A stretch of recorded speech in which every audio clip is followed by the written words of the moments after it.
بسم اللہ الرحمن الرحیم۔ کہتے ہیں کہ کسی بستی میں ایک بوڑھا آدمی رہتا تھا۔ اس نے ساری عمر اکیلے ہی گزار دی۔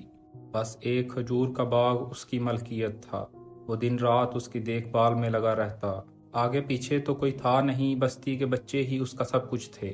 جب کھجوریں پک کر تیار ہو جاتیں تو بستی کے بچے اکٹھے ہو کر اس کے پاس آ جاتے اور کہتے، بابا جی ہم کھجوریں چن لیں؟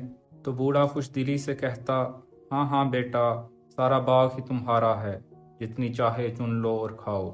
بچے کھجوروں کے درختوں پر چڑھ جاتے اور جی بھر کر کھجوریں کھاتے۔ جو کھجوریں بچ جاتی بوڑھا انہیں شہر لے جاتا اور بیچ دیتا، جس کے بدلے کم و بیش 500 روپے مل جاتے۔ بوڑھا خوش تھا کہ چلو گزر بسر ہو ہی رہی ہے۔ پھر ایک دن بوڑھے شخص کا ایک دور پار کا رشتہ دار اس کے پاس آیا۔ باتوں باتوں میں باغ کا ذکر چھڑا تو اس شخص نے بوڑھے کو سمجھایا کہ ہوش کے ناخن لو، بستی کے بچوں میں مفت کھجوریں بانٹنے کی بجائے ان کی حفاظت کرو، انہیں شہر بیچ کر زیادہ پیسے کماؤ اور خوشحالی سے زندگی کے بقیہ ایام گزارو۔ یہ بات بوڑھے کے دل کو لگی۔ اگلے برس جب کھجوریں پک گئیں تو حسب معمول بچے کھجوریں کھانے کے لیے بوڑھے کے پاس چلے آئے، مگر اس بار اس نے انہیں یہ کہتے ہوئے ڈانٹ کر بھگا دیا کہ سارا سال محنت میں کروں اور جب پک کر تیار ہو جائیں تو تمہیں کھلا دوں، میں اتنا بے وقوف نہیں ہوں۔ بچے بیچارے حیرانی سے بوڑھے کا منہ تکتے، پکی ہوئی کھجوروں کو حسرت بھری نظروں سے دیکھتے گھروں کو لوٹ گئے۔ اس بار بوڑھے نے کھجوروں کی خوب حفاظت کی تھی، اس لیے پھل بھی خوب ہوا۔ بوڑھا ساری کھجوریں شہر لے گیا اور انہیں بیچ کر اچھی خاصی رقم وصول کر لی۔ اب وہ پیسے جیب میں ڈالے خوشی خوشی گھر واپس آ رہا تھا کہ راستے میں اس کا گزر دریا کے پل پر سے ہوا۔ وہاں ایک طرف تو بچے اور جوان نہا رہے تھے، جبکہ دوسری طرف کچھ لوگ غوطہ خوروں کے ساتھ ایک کھیل کھیلنے میں مصروف تھے۔ وہ لوگ غوطہ خور کو ایک دفعہ غوطہ لگانے کے کچھ پیسے دیتے، وہ پانی کی تہہ میں چلا جاتا اور ریت کی ایک مٹھی بھر لاتا، پھر مٹھی کھولے بغیر اس آدمی کو دے کر کہتا، یہ لو تمہارا نصیب۔ کسی کی مٹھی میں محض ریت ہی آتی اور کوئی خوش نصیب ہیرا یا موتی پانے میں کامیاب ہو جاتا۔ وہ بوڑھا شخص کافی دیر تک تو دلچسپی سے یہ کھیل دیکھتا رہا، پھر یہ سوچ کر کہ کیوں نہ میں بھی قسمت آزماؤں، اس نے بھی یہی کھیل کھیلنا شروع کر دیا۔ کھیلتے کھیلتے اسے اس وقت ہوش آیا جب اس کے سارے پیسے ختم ہو گئے۔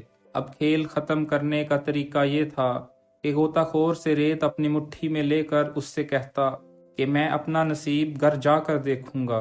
سو بوڑھے نے بھی یہی کیا اور گھر کی راہ لی۔ اب راستے میں اس نے مٹھی کھولی تو ریت کے درمیان چمکتا ہوا ٹکڑا دیکھ کر حیران رہ گیا۔ وہ ایک قیمتی پتھر تھا جسے پا کر بوڑھا بہت خوش تھا، اور اسے بیچنے کی غرض سے وہ بوڑھا شخص واپس شہر کی طرف دوڑا۔ سیدھا ایک جوہری کی دکان پر گیا اور اسے پتھر دکھا کر کہنے لگا کہ میں اسے بیچنا چاہتا ہوں۔ جوہری نے اس چمکتے ٹکڑے کو غور سے دیکھنے کے بعد کہا، آپ ہم غریبوں کے ساتھ مذاق کیوں کرتے ہیں؟ مجھے لگتا ہے آپ کسی ملک کے بادشاہ ہیں اور بیس بدل کر ہمیں آزما رہے ہیں۔ میں اس انمول ہیرے کی قیمت ادا نہیں کر سکتا۔ یہ سب سن کر بوڑھے کو خود بھی یقین نہ آیا۔ وہ خوشی خوشی ایک اور جوہری کے پاس چلا گیا۔ اس جوہری نے بھی ہیرا دیکھ کر کہا، جناب والا، اس قیمتی ہیرے کی قیمت دینا میرے بس کی بات نہیں، اسے تو کوئی بادشاہ ہی خرید سکتا ہے۔ غرض وہ جس کے پاس بھی جاتا وہ یہی جواب دیتا۔ اڑتے اڑتے یہ خبر اس ملک کے بادشاہ تک بھی پہنچ گئی کہ شہر میں ایک شخص ایسا قیمتی ہیرا بیچتا پھر رہا ہے جس کی قیمت شہر کا کوئی جوہری بھی نہیں دے سکتا۔ بادشاہ نے سپاہی بھیج کر اس بوڑھے کو اپنے دربار میں بلوایا اور اس سے ہیرا دکھانے کو کہا۔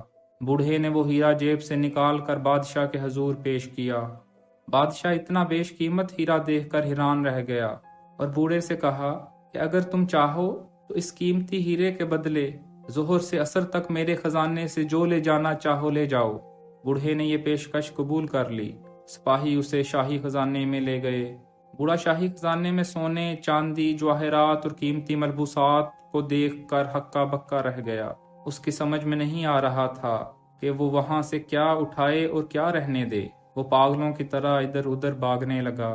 کبھی ایک چیز اٹھاتا تو آگے اس سے زیادہ اچھی چیز نظر آتی، پہلی کو وہاں رکھ کر دوسری چیز کی جانب بھاگتا۔ اسی باغ دوڑ میں عصر کی اذان ہونے لگی۔ اور سپاہیوں نے اسے کھینچ کر باہر لانا شروع کر دیا۔ اس نے جلدی سے پیسوں کے ڈھیر کو ہاتھ مارا، جو کچھ ہاتھ لگا اسے مٹھی میں دبا لیا۔ جب محافظوں نے اسے شاہی خزانے سے باہر نکال دیا تو گھر کی طرف جاتے ہوئے اس نے بند مٹھی کھولی، پیسے گنے تو یہ دیکھ کر حیران رہ گیا کہ اس کی مٹھی میں پورے 500 روپے تھے۔ وہ رقم پچھلے سالوں میں کمائی جانے والی آمدن کے بالکل برابر تھی۔ یہ دیکھ کر اس نے اپنا منہ آسمان کی طرف اٹھایا اور کہنے لگا، واہ میرے مالک، تیری شان، تو رزاق ہے، تو نے جو کچھ کسی کے نصیب میں لکھ دیا اسے وہی ملتا ہے۔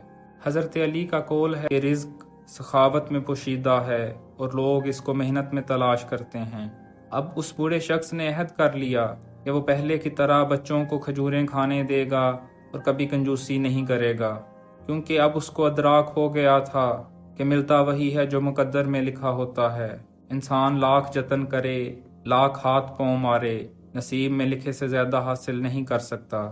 اسی کے ساتھ سامعین، آپ کا میزبان اجازت چاہتا ہے اس طرح کے مزید کنٹینٹ کے لیے چینل کو سبسکرائب کریں اور بیل آئیکن کو پریس کرنا مت بھولیں۔ اللہ تعالیٰ آپ کا حامی و ناصر ہو۔ اللہ حافظ۔